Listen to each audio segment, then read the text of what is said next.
shooting. So joining me now is Walid Phares, who is the director of the Future Terrorism Project at the Foundation for Defense of Democracies here in Washington, D.C. Dr. Phares, first of all, thank you for joining us. I've kind of detailed what the incident was like. Any first thoughts about this? Well, there is now an emerging consensus in the counterterrorism community.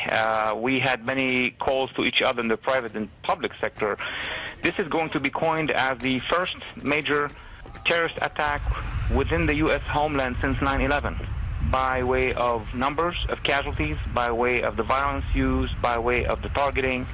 But it does not really come to the surprise of many among us who have been following very closely on a number of cells that have been dismantled. We don't know, and we're not sure that this is a cell, but over the past few months, FBI and law enforcement have been dismantling a number of cells, including one to be operating in Texas, in Illinois, in New York, and one parameter was that they have tried to target military centers. So that probably would be the one that has been successful, unfortunately. Can you give me a sense of how many cells, how widespread these cells are within the United States at military installations? Well, what we can say in terms of statistics is that over the past 8 years since 9/11, an average of either 1 or 2 arrests of individuals and cells have been the case. But over the past 9 months, so 2009 has been a year of great interest.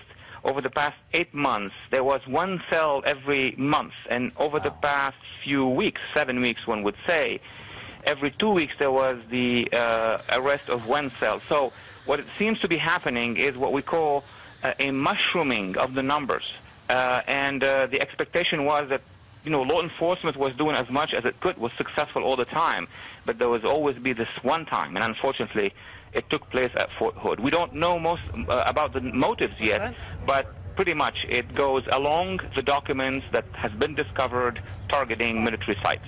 Okay, I just wanted to first of all make clear that we did say a name, Malik Nadal Hassan, which is an Arabic-sounding name, but we haven't necessarily made a connection that this is somebody of Arab descent or some other nationality. But let me go back to what you had said earlier about this is something that's not really much of a surprise. You said these cells are starting to appear. Mushroom, I believe, was the word you had used. What does that tell you about, I guess, the security situation at a military installation specifically? Well, as we all know, and you know, in the United States, most of these large facilities, including training facilities, these forts are pretty much open after you enter the first main gate.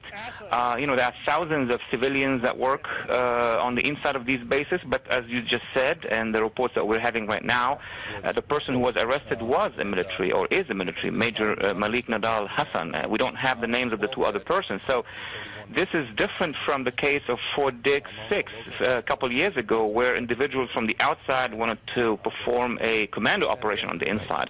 This sounds to be, we don't know yet, but sounds to be an operation from the inside, from people who actually were on base, at least, if not working on that base. What about the significance possibly of the fact that this is something that you said, once again, using your term again, mushrooming within a military installation, whether it's an Army base or a Navy base or an Air Force base? What about the fact that this is happening and happening increasingly within a military setting? Can you say anything about that?